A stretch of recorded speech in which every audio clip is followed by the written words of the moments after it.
नमस्कार साथियों, मैं प्रभु दयाल हंस प्रवक्ता हिंदी एक बार फिर आपके बीच उपस्थित हूँ। प्यारे साथियों, कल हम पढ़ रहे थे राम लक्ष्मण परशुराम संवाद।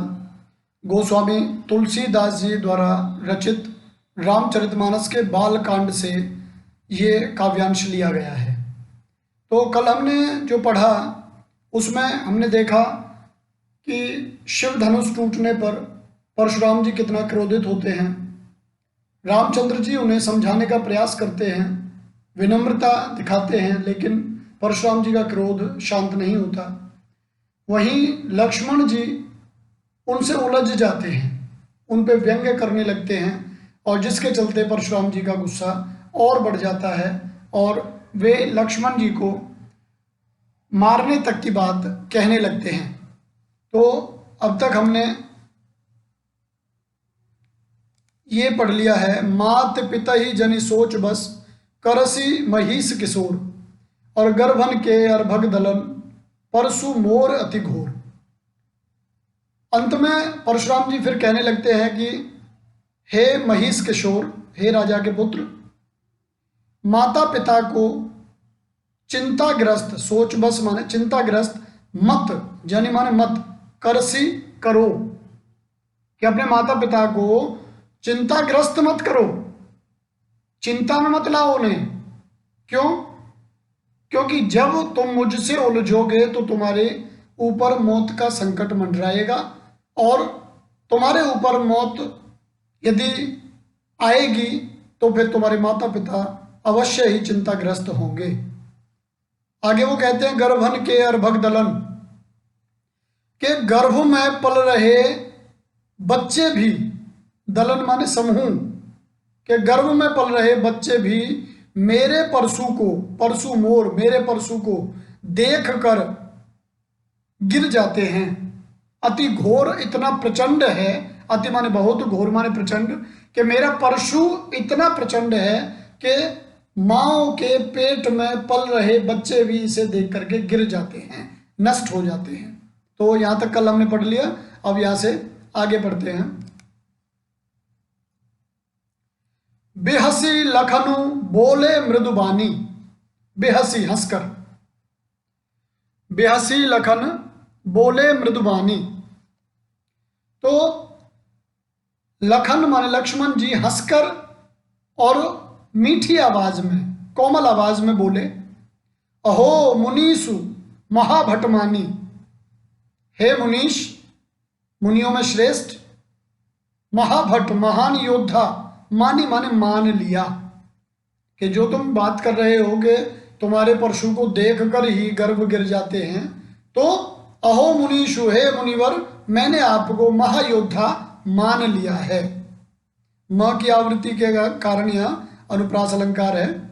पुनि पुनि मोह देखाव कुठारू, कि मैंने आपको महायोद्धा मान लिया है, और जो पुनि पुनि माने बार बार आप मुझे ये कुठार जो दिखाते हैं, कुल्हाड़ा फरसा जो उनका परशु, के ये जो अपना परशु आप बार बार मुझे दिखाते हैं, चहत उड़ावन फूंक पहाड़ू, ऐसा लगता है जैसे आप चहत माने चाहते हैं, उड़ावन माने उड़ाना, फूंक मारकर पहाड़ू माने पहाड़ को, कि हे मुनिवर, आप जो बार बार मुझे अपना कुल्हाड़ा दिखा रहे हैं, तो आप ये चाहते हैं कि आप फूंक से ही पहाड़ उड़ा देंगे, अर्थात आपका कुल्हाड़ा देख करके ही मैं मर जाऊंगा। लक्ष्मण जी कहते हैं, यहां कुम्हड़ बतिया को नाई, यहां यहां कुम्हड़ बतिया, कुम्हड़े का फूल, जो बेल वाली सब्जियां होती हैं, इनके फूल के बारे में ये विशेष है कि वो इतनी कोमल होती है, उनकी ओर उंगली की जाए तो वो झड़ जाते हैं फूल। तो इसी बात को लेकर के और लक्ष्मण जी कहते हैं कि यहाँ कुम्हड़ बतिया को नहीं, कि यहाँ हम कोई कुम्हड़े का, कद्दू का, तोरई का फूल नहीं है, जे तर्जनी देख मर जाही, जो तर्जनी उंगली तुम्हारी देख करके जो मर जाएं, हम इतने कोमल नहीं हैं। देख कुठारु सरासन बाना, कि मैंने कुल्हाड़ा देखकर और धनुष, सरासन धनुष, और बाना बाण, कि मैंने तुम्हारे शरीर पर धनुष बाण धारण किए हुए देखकर, कुल्हाड़ा हाथ में देखकर, मैं कछु कहा सहित अभिमाना, मैंने जो कुछ भी कहा अभिमान के साथ, वो तब कहा जब मैंने आपके शरीर पर धनुष बाण धारण देखे। तो लक्ष्मण जी यह कहते हैं कि मुझे ये नहीं पता था कि आप ब्राह्मण हैं, मैंने तो आपके शरीर पर धनुष बाण और कुल्हाड़ा देखे, तो मैंने जो कुछ कहा वो अभिमान सहित इसलिए कहा कि मैं आपको क्षत्रिय समझ रहा था। तो आगे कहते हैं भृगुसुत समुझिब जनेऊ बिलोकी।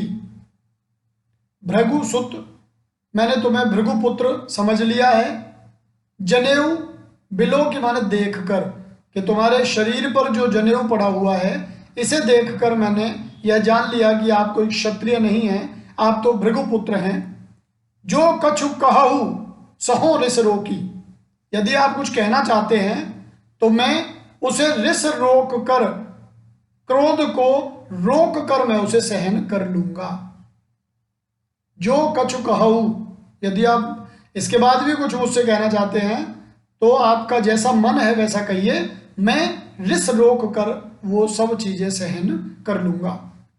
सुर, महिसुर, हरिजन और गाई। सुर माने देवता, महिसुर माने ब्राह्मण, पहले भी आया है महिदेवन, तो महिसुर माने ब्राह्मण, हरिजन और गाई, गाय। हमरे कुल इन्ह पर न सुराई, कि चार जो चीजें हैं ये, एक तो देवता, एक ब्राह्मण, एक हरिजन और एक गाय, इन चार पर हमरे कुल में, हमारे परिवार में, इन पर सुराई माने वीरता नहीं दिखाई जाती। कि ये जो चार चीजें हैं इन पर हमारे कुल में इन्हें मान सम्मान दिया जाता है, इन पर कभी वीरता नहीं दिखाई जाती, अपना शौर्य अपना पराक्रम नहीं दिखाया जाता है। क्यों नहीं दिखाया जाता? आगे कहते हैं बधें पाप अपकीरत हारें। बधें, यदि इनको मारते हैं, इनका वध करते हैं तो पाप लगता है।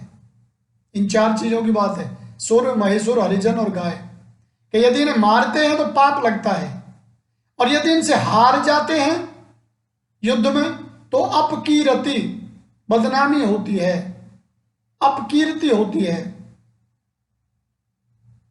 तो इनसे हम चारों से क्यों नहीं लड़ते, इनसे युद्ध क्यों नहीं करते, इन पे वीरता क्यों नहीं दिखाते?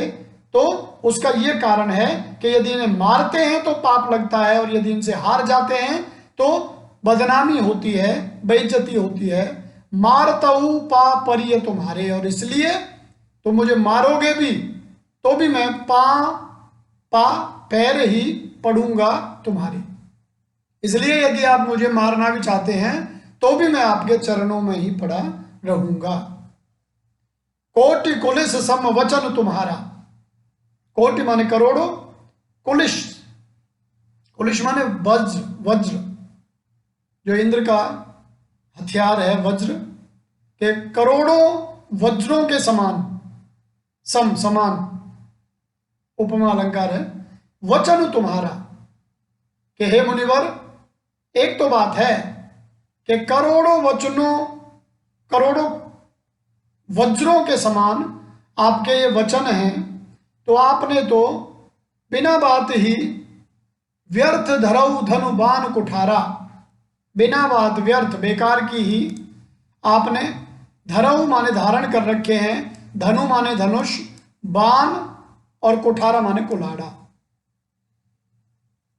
कि हे मुनिवर, आप एक कठोर वचन किसी से कह दें तो वो भी करोड़ों वज्रों के समान कठोर है। आप तो अपने वचनों से ही लोगों को मार देंगे। आपने तो बिना बात व्यर्थ में, बेकार में धनुष बाण धारण कर रखे हैं, कुल्हाड़ा धारण कर रखा है। और इसके बाद फिर दोहा आता है, जो बिलो की अनुचित कहेऊ क्षमऊ महामुनि धीर। जो बिलोक, यदि आप ये देखते हैं कि अनुचित कह रहा हूं, जो यदि ये देखते हैं आप कि मैंने ये बात अनुचित कही है तो क्षमाऊं, तो क्षमा करें। महामुनि धीर, धैर्य रखने वाले महामुनि, आप मुझे क्षमा करें यदि आपको मेरी यह बात अनुचित लग रही हो। सुनि सरोष भृगुवंश मणि, बोले गिरा गंभीर। सुनी, सुनकर, सरोष गुस्से के साथ, सरोष, स इसमें उपसर्ग है, रोष माने क्रोध, तो सरोष गुस्से के साथ, भृगुवंश मणि, भृगु के वंश में मणि की तरह चमकदार उज्जवल भगवान परशुराम, तो यहां भृगुवंश मणि भगवान परशुराम। बोले गिरा गंभीर, गिरा माने वाणी और गंभीर माने शांत। तो जब उन्होंने लक्ष्मण के ये वचन सुने तो सरोष गुस्से के साथ परशुराम गंभीर वाणी में बोले। तो क्या बोले?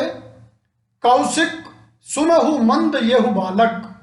कौशिक, ये कौशिक शब्द आया विश्वामित्र जी के लिए, तो क्योंकि विश्वामित्र जी भी वहां उपस्थित थे, तो परशुराम जी कहते हैं कौशिक सुनहु मंद येहु बालक, कि ये जो तुम्हारा बालक है ये बहुत मंद बुद्धि है, इसकी समझ में नहीं आ रही है कि ये किस से झगड़ा कर रहा है, किसके बारे में उल्टा सीधा बोल रहा है। ये जो तुम्हारा बालक है ये मंद बुद्धि है। कुटिल काल बस निज कुल घालक, ये कुटिल है, दुष्ट है। काल बस, इसके सर पे मौत नाच रही है। काल मृत्यु, वश मृत्यु के वश में है। निज अपने कुल माने परिवार का, घालक नष्ट करने वाला है, अपने परिवार को नष्ट करवाएगा ये अपनी वाणी से कि हे विश्वामित्र, ये जो बच्चा है ये मंद बुद्धि है, दुष्ट है, मौत के वश में है और अपने पूरे खानदान को नष्ट करवाने वाला है।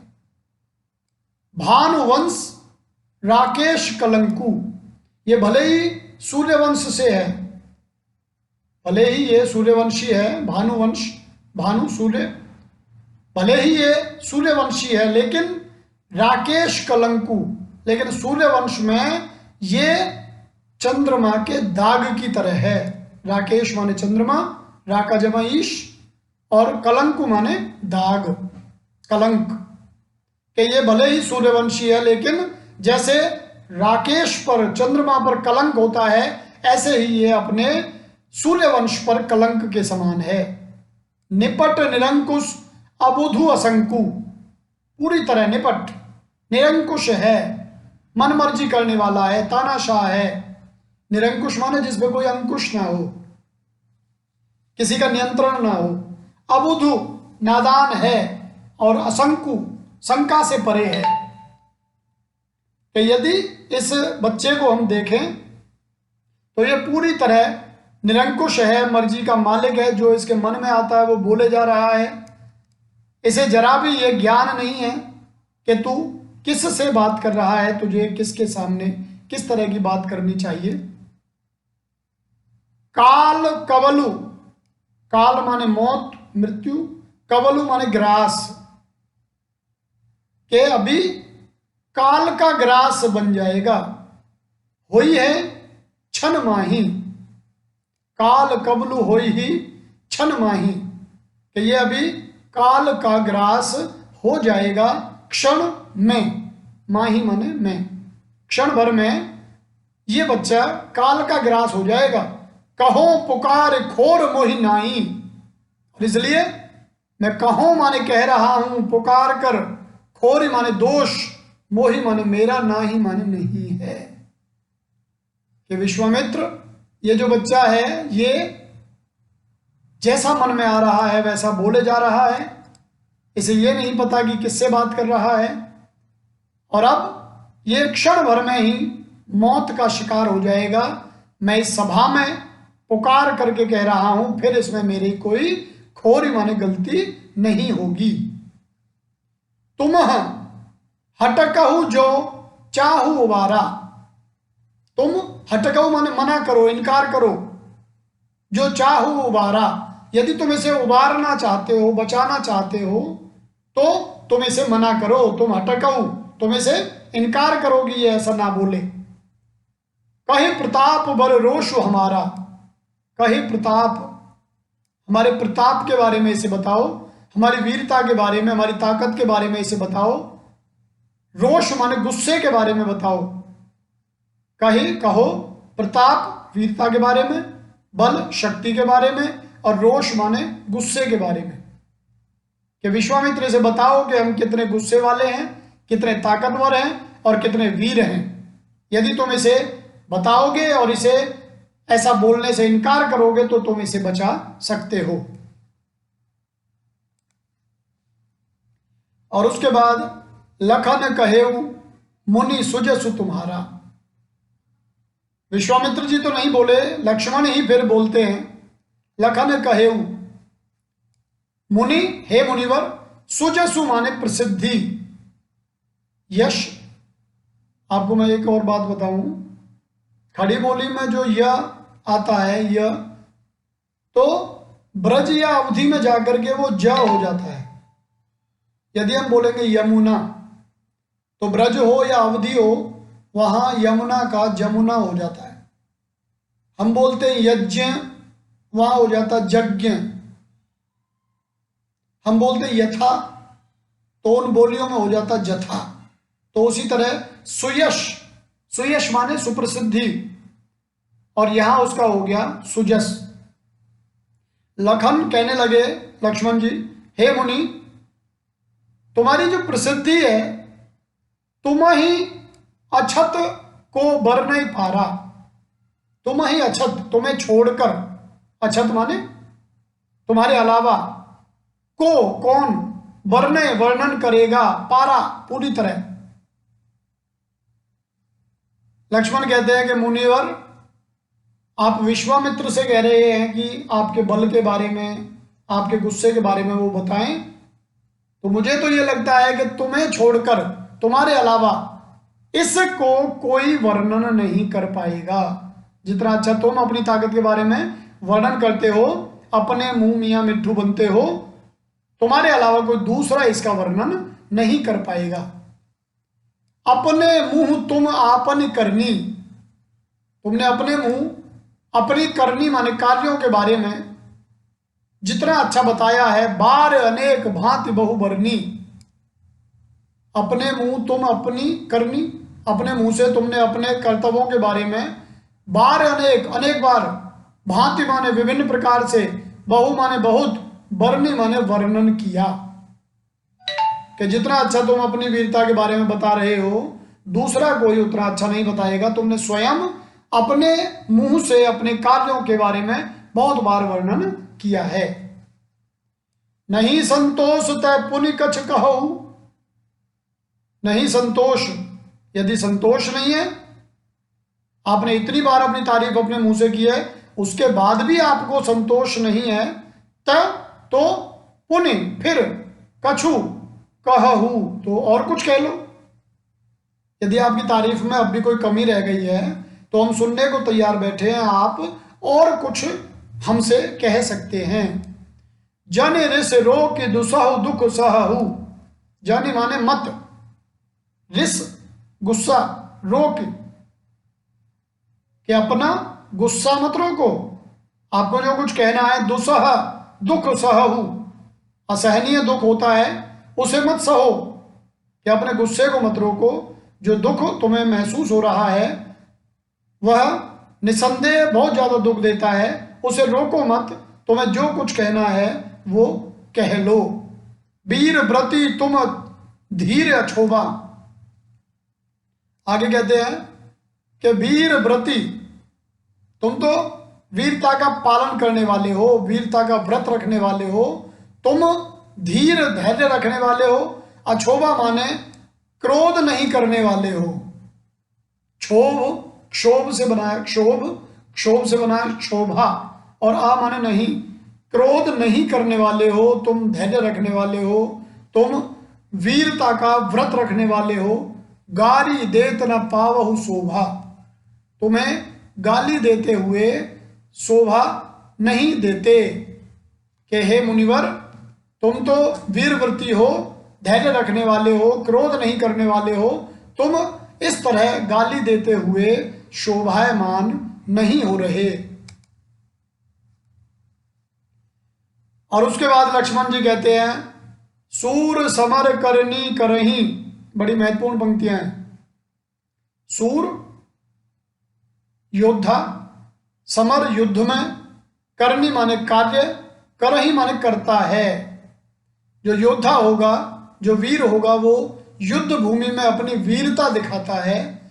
कहीं न जनावही आप, कहीं कहकर, ना माने नहीं, जनावही माने जताना, आप माने खुद। लक्ष्मण जी और उन पे व्यंग्य बाण मारते हैं। वो कहते हैं कि जो वीर होते हैं, जो सूर होते हैं, वो रणभूमि में अपनी कार्य दिखाते हैं, अपनी वीरता दिखाते हैं। वो कह करके अपने आप को वीर नहीं बताते, उनके कार्य उन्हें वीर सिद्ध करते हैं। विद्यमान रण पाई रिपु कायर कथई प्रताप। और यहां बड़ी कटु बात लक्ष्मण जी कह गए। विद्यमान रण, रण में विद्यमान माने उपस्थित, पाकर, पाई माने पाकर, रिपु माने दुश्मन को, कायर कथई प्रताप, जो लोग कायर होते हैं वो अपनी वीरता की बातें कथते हैं, कहते हैं। जो योद्धा होंगे उनका काम क्या होगा? युद्ध भूमि में अपना कौशल दिखाएंगे, कह करके वो अपनी बात नहीं जनाते। और रण में दुश्मन को सामने पाकर, रिपु माने दुश्मन, रण में दुश्मन को उपस्थित पाकर केवल कायर ही होते हैं जो अपनी वीरता की डींगे हाँकते हैं। इस तरह से लक्ष्मण जी परशुराम जी को एकदम क्रोधित कर देते हैं, इस तरह के व्यंग्य बाण मारकर। तुम तो काल हाँक जनु लावा। और उसके बाद कहते हैं कि हे मुनिवर, तुमने तो काल माने मृत्यु को हाँक कर जनु लावा, जैसे हाँक कर ला रहे हो। कि मेरे लिए तुम बार बार जो ये कहते रहे कि तेरे सर पे मौत नाच रही है, तू काल के वशीभूत है, तो ऐसा लगता है जैसे मेरे लिए तो तुम काल को ही हाँक कर ला रहे हो। बार बार मोहि लाग बुलावा, बार बार मोहि माने मेरे, लाग माने लिए, बुलावा बुला रहे हो। ऐसा लगता है जैसे काल तुम्हारे इशारे से चलता है, बार बार उसे हाँक करके तुम लाते हो, मेरे लिए बार बार काल को बुला रहे हो। सुनत लखन के वचन कठोरा, लक्ष्मण के कठोर वचन सुनकर, परसु सुधार धरेऊ कर घोरा। परसु सुधार माने संभाल कर, धरेऊ रख लिया, कर माने हाथ में, घोरा माने प्रचंड, कि उनके पास जो प्रचंड परशु था वो उन्होंने अपने हाथ में वार करने के लिए संभाल लिया। अब जनि दय दोसु मोहि लोगु।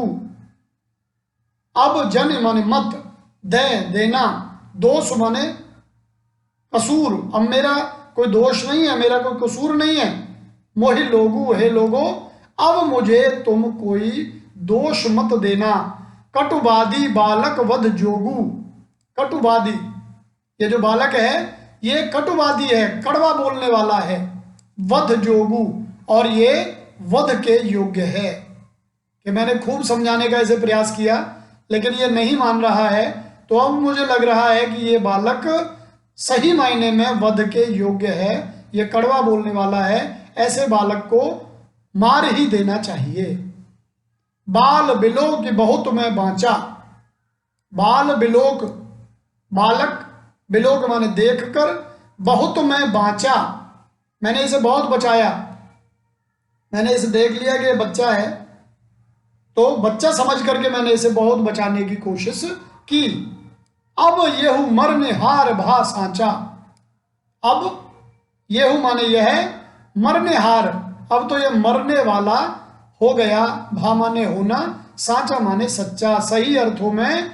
अब ये बच्चा नहीं है, इसके कर्म देख करके तो ये लगता है कि सच में ही ये मरने योग्य है।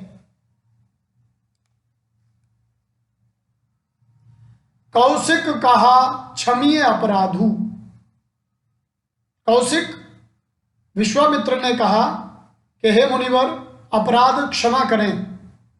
बाल दोष गुण गण ही न साधु।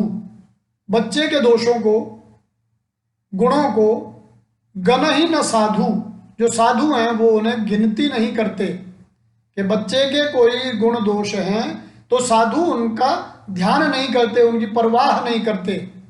बच्चे के अपराध क्षमा किए जाते हैं। खर कुठार में अकरुण को ही। अब परशुराम जी विश्वामित्र जी का जवाब देते हैं कि मेरा जो कुल्हाड़ा है ये खर है, दुष्ट है, निर्मम है, और मैं अकरुण जिसमें करुणा नहीं हो, और मैं निर्मम हूं, मेरे अंदर करुणा नहीं है। कोई माने क्रोधी, कि विश्वामित्र तुम जानते हो मेरा कुल्हाड़ा बहुत दुष्ट है और प्रचंड है, और मैं करुणा से रहित हूं और बहुत क्रोधी हूं। आगे अपराधी गुरुद्रोही, और मेरे आगे अपराधी है मेरा, गुरु का अपमान करने वाला, गुरु से द्रोह करने वाला अपराधी मेरे सामने है। तो अब मैं इसे कैसे छोड़ दूं? उतर देत छोड़ो बिन मारे, केवल कौशिक सील तुम्हारे। परशुराम जी कहते हैं कि सही मायने में तो ये मरने लायक है, गुरु से भी इसने द्रोह किया है, मेरे गुरु के धनुष को तोड़ दिया, और मेरा कुल्हाड़ा बहुत निर्मम है, दुष्ट है, मैं भी क्रोधी हूं और करुणा मेरे अंदर नहीं है। फिर भी उतर देत छोड़ो बिन मारे, यदि मैं इसे बिना मारे छोड़ देता हूं तो वो केवल कौशिक सील तुम्हारे, कि हे कौशिक विश्वामित्र, केवल तुम्हारी नम्रता देखकर, सील विनम्रता देखकर मैं इसे छोड़ रहा हूं। उतर देत छोड़ो बिन मारे, कि मैं इसे बिना मारे छोड़ रहा हूं, तो ये केवल तुम्हारी विनम्रता की वजह से है। यदि तुम इतना विनम्रता से मुझसे पेश नहीं आते तो मैं इसे नहीं छोड़ता। न तो यही काट कुठार कठोरे, न तो नहीं तो यही काट, मैं यही इसे काट देता। कुठार माने कुल्हाड़े से, कठोरे माने जो कठोर है उस कुल्हाड़े से मैं इसे नहीं तो यही काट देता। गुरही उरिन होते श्रम थोरे, गुरही उरिन, और मैं गुरु के ऋण से उऋण हो जाता, मुक्त हो जाता। उऋण माने ऋण मुक्त होना, मैं गुरु के ऋण मुक्त से मुक्त हो जाता। श्रम थोरे, श्रम माने मेहनत, परिश्रम, थोरे माने थोड़ा। वो कहते हैं कि नहीं तो मैं इसे यहीं अपने कठोर कुल्हाड़े से काट देता, और जो गुरु का मेरे ऊपर ऋण है, उन्होंने जो मुझे पढ़ाया, उससे उऋण होने का आज अवसर था। बहुत थोड़े से श्रम में मैं इस बच्चे को काट पीट देता, मार देता, और मैं गुरु के ऋण से उऋण हो जाता, मुक्त हो जाता।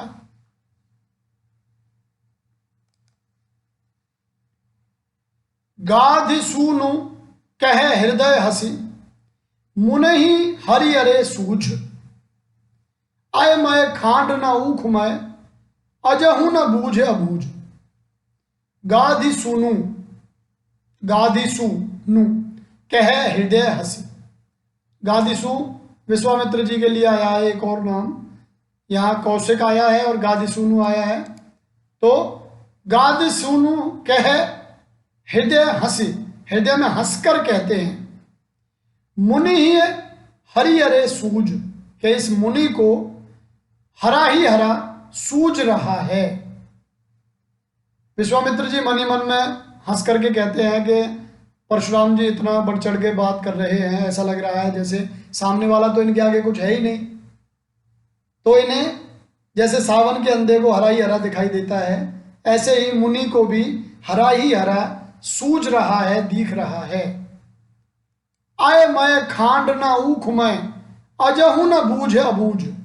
इन्हें ये पता नहीं है आय मैं माने लोहे की, अयस्क जो आता है शब्द, आय मैं खांड, ये जो खांड है ये लोहे की है। खांड शब्द के यहाँ दो अर्थ हैं, तो श्लेष में जाएगा। खांड का एक अर्थ है तलवार, और खांड का एक अर्थ है ईख से बनी हुई खांड, मीठा। तो वो कहते हैं कि ये जो खांड है ये लोहे की है, न ऊख में, ईख से बनी हुई नहीं है जो मुंह में डालोगे और घुल जाएगी। अजहू न बूझ अबूझ, अब तक आपकी ये बात समझ में नहीं आई। अजहू न बूझ अबूझ, अब तक आपने इस बात को नहीं समझा है कि जिसे तुम चीनी की डली समझ रहे हो, असलियत में वो ईख की बनी हुई नहीं है, वो लोहे की बनी हुई है। आप उसे अपने अंदर नहीं ले सकते, आप उसे पचा नहीं सकते, आप उसे चबा नहीं सकते। लक्ष्मण को लेकर के जो मुनि ये सोच रहे हैं कि ये आसानी से मार दिया जाएगा, तो असलियत में मुनि को यह समझ में नहीं आ रहा है कि ऐसा नहीं हो सकता। आगे कहते हैं, कहे लखन मुनि सील तुम्हारा, को नहीं जान विदित संसारा। तो लक्ष्मण जी बोलने लगे, उन्होंने कहा, मुनि, हे मुनिवर, सील माने विनम्रता तुम्हारी, कि तुम जितने विनम्र हो, जितनी नम्रता है तुम्हारे अंदर, को नहीं जानत विदित संसारा। को नहीं जान, कैसा कौन है जो नहीं जानता हो, विदित संसारा, सारा संसार जानता है। माता पिता उरिन भय नीके, के माता और पिता को भी तो आपने ऋण मुक्त किया है, नीके माने अच्छी तरह से। अब यह एक और बड़ा व्यंग्य लक्ष्मण जी मारते हैं। एक कथा आती है कि परशुराम जी ने पिता के कहने पर अपनी मां रेणु का वध कर दिया था, और बाद में सहस्त्रबाहु ने इनके पिता जमदग्नि का वध कर दिया था। तो अब लक्ष्मण जी वहां संकेत कर रहे हैं कि परशुराम जी ने अपनी माता का वध किया था, तो उसी को कह रहे हैं, माता पिता ही उऋण भय नीके, कि आपके जो माता पिता थे वो अच्छी तरह से ऋण मुक्त आपने कर दिए। गुरु ऋण रहा सोच बढ़ जी के, अब आपके ऊपर गुरु ऋण माने गुरु का कर्ज रह गया, गुरु का ऋण रह गया, और यही सोच, यह चिंता बड़ी हो गई है आपके जी में कि गुरु का ऋण आपके ऊपर बकाया है। तो यह जो सोच है ये बड़ी चिंता का विषय आपके लिए, आपके हृदय में बन गया है कि गुरु का ऋण कैसे उतारा जाए। आपने माता पिता का तो बहुत अच्छे से उतार दिया। सो जनु हम रही माथे काढ़ा, और ये जो ऋण है गुरु ऋण, ऐसा लगता है जैसे आपने ये हमारे माथे पे ही लिया हो, हमारे ही ऊपर लिया हो ये ऋण। दिन चल गए ब्याज बढ़ बाढ़ा, और दिन जैसे जैसे बीते हैं ब्याज बढ़ता चला गया। अब हमें लग रहा है कि आप हमें मार कर ही इस गुरु के ऋण से मुक्ति प्राप्त करेंगे, कि आपका जो गुरु ऋण है ऐसा लगता है जैसे आपने हमारे लिए ही निकाला था, हमारे लिए ही गुरु ऋण धारण किया था, और जितना क्रोधी आप हो रहे हैं ऐसा लग रहा है जैसे उस ऋण पर अब ब्याज बहुत बढ़ गया है। अब आनिए व्यवहारिया बोली, अब आनिए, अब आओ, व्यवहारिया बोली, व्यवहारिया माने हिसाब किताब लगाना, कि अब आओ हिसाब किताब लगा लेते हैं। तुरंत देव में थैली खोली, कि आप जो गुरु का ऋण ही चुकाना चाहते हैं तो बताइए हमारे माथे पर आपके गुरु का कितना ऋण है, मैं अभी तुरंत माने तुरंत देता हूं मैं थैली खोल कर। अब आप मुझे ये बताइए कि आपका हिसाब किताब कितना हुआ, आपका कुल मिला के गुरु का ऋण कितना हुआ। व्यंग्य में लक्ष्मण जी उनको उकसा रहे हैं, मैं अभी थैली खोल करके उसे चुका देता हूं। सुने कटु वचन कुठार सुधारा, ये कटु वचन सुनकर कुठार कुल्हाड़ा, सुधारा माने संभाला। हाय हाय सब सभा पुकारा। अब परशुराम जी ने जैसे ही लक्ष्मण के इतने कड़वे वचन सुने, इतना अपमान उन्होंने अपना देखा, तो उन्होंने अपना कुल्हाड़ा अपने हाथ में संभाल लिया वार करने के लिए, और इतने में ही सारी सभा हाय हाय पुकारने लगी। भृगुवर परशु देखा वहु मोही, भृगुवर परशु देखा वहु मोही, विप्र विचार बचो नृपद्रोही। कि हे भृगु श्रेष्ठ, तुम मुझे जो परशु बार बार दिखा रहे हो, मैं केवल विप्र विचार करके तुम्हें ब्राह्मण जान करके छोड़ रहा हूं। नृप राजाओं का नाश करने वाले नृपद्रोही, तुम यदि बचे हुए हो तो वो केवल विप्र विचार करके, तुम्हें ब्राह्मण जान करके हम नहीं मार रहे हैं, इसलिए हमने तुम्हें बचा रखा है। नहीं तो जो तुम बार बार मुझे परशु दिखा रहे हो, तो इससे तुम्हारे बचने की कहीं उम्मीद नहीं बनती। मिले न कबहू सुभट रन गाढ़े, और ऐसा भी लगता है मिले न कबहू, तुम्हें कभी नहीं मिले सुभट अच्छे योद्धा, रन युद्ध भूमि में, गाढ़े संकट के समय।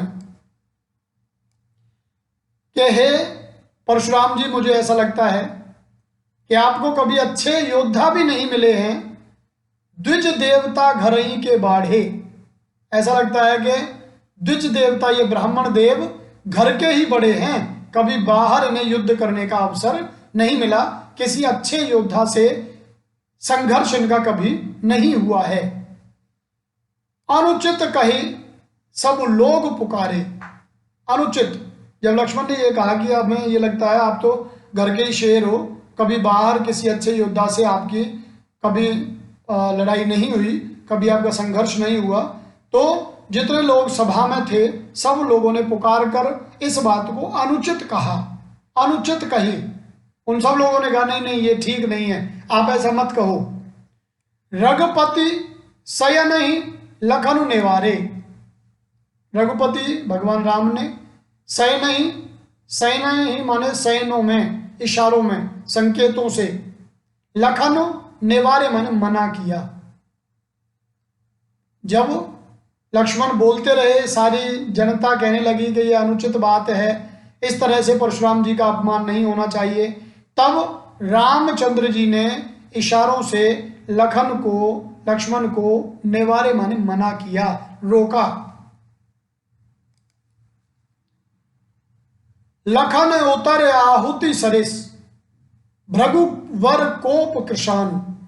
लखन उतर आहुति सरिस, भृगुवर कोप कृशानु। लखन का जो उत्तर था वो आहुति के समान था, उपमा अलंकार है आहुति सरिस। लखन का जो उत्तर है वो हवन कुंड में आहुति के समान था, आग को बढ़ाने वाला था। भृगुवर कोप, भृगुवर परशुराम जी, कोप माने क्रोध और कृशानु माने आग। कि लक्ष्मण ने जो उत्तर दिया, जो व्यंग्य बाण मारे, वो भृगुवर माने परशुराम जी के क्रोध की अग्नि को बढ़ाने वाले थे। कोप कृशानु में रूपक अलंकार है। बढ़त देख जल सम वचन बोले रघुकुल भानु। बढ़त देख, जब उस आग को बढ़ता देखा, उनके क्रोध को बढ़ता देखा, तो जल सम, जल के समान, वचन, जल के समान शांत वचन बोले रघुकुल भानु। तब रघुकुल के सूर्य, रघुकुल के सर्वश्रेष्ठ व्यक्ति श्री रामचंद्र जी जब भगवान परशुराम के क्रोध को बढ़ते हुए देखते हैं, तो वे जल के समान शांत वचन कहते हैं, जिससे परशुराम जी का क्रोध शांत हो जाता है। तो इस तरह से प्यारे साथियों, यहां हम पढ़ रहे थे राम लक्ष्मण परशुराम संवाद, सीता स्वयंवर के दौरान की यह घटना तुलसीदास जी ने रामचरितमानस के बालकांड में संकलित की है। निसंदेह बहुत बढ़िया ढंग से परशुराम जी ने तुलसीदास जी ने रामचरितमानस लिखी, और यही कारण है कि अनपढ़ व्यक्ति से लेकर पढ़े लिखे तक में रामचरितमानस का अपना एक सम्मान है। करोड़ों लोग आज भी रामचरितमानस का नियमित पाठ करते हैं। कक्षा 10वीं की क्षितिज भाग 2 में संकलित यह काव्यांश हमने आपको सरलार्थ करवाया। आप लगातार हमें देखते हैं, उसके लिए हम आपका आभार व्यक्त करते हैं। आप इसी तरह हमें उत्साहित करते रहिए। कहीं कोई समस्या हो तो उसे हमारे संज्ञान में लाइए, ताकि हम और बेहतर ढंग से आप लोगों के सामने इन कविताओं को, साहित्य के बड़े बड़े कवियों को, लेखकों को आपके सामने इसी तरह लाते रहें। आप सभी का पुनः हार्दिक आभार व्यक्त करता हूं, और अति शीघ्र मिलते हैं इससे अगली कड़ी में। तब तक के लिए आप सभी को नमस्कार।